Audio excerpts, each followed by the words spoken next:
I'm changing the cabin air filter on a 4th generation Subaru Forester. This one is a 2014, but the process should be nearly identical from model years 2014 to 2018. Start by opening your passenger door, opening the glove box, and removing the contents, if any. Next, locate this damper rod on the side next to the door. Squeeze the retaining pin while pulling out the glove box damper. Once disconnected, move it out of the way, but don't lose it.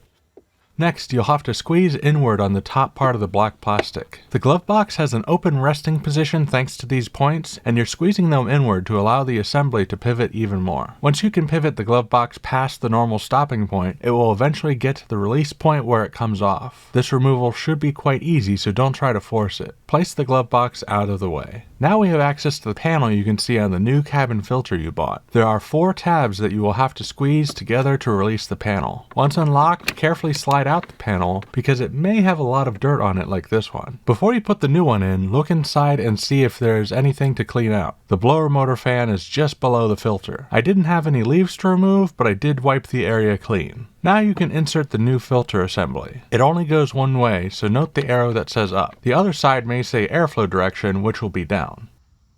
Slide it in all the way and check to make sure it is retained by pulling on the tabs.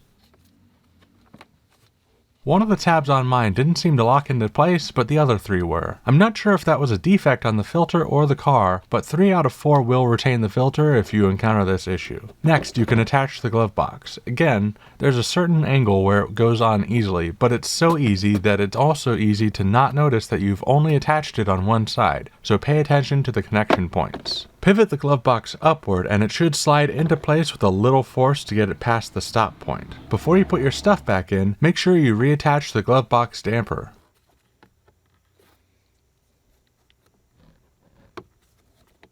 Make sure the glove box closes all the way, then put your stuff back inside. I have some more videos on this Forester, so consider checking them out. Thanks for watching.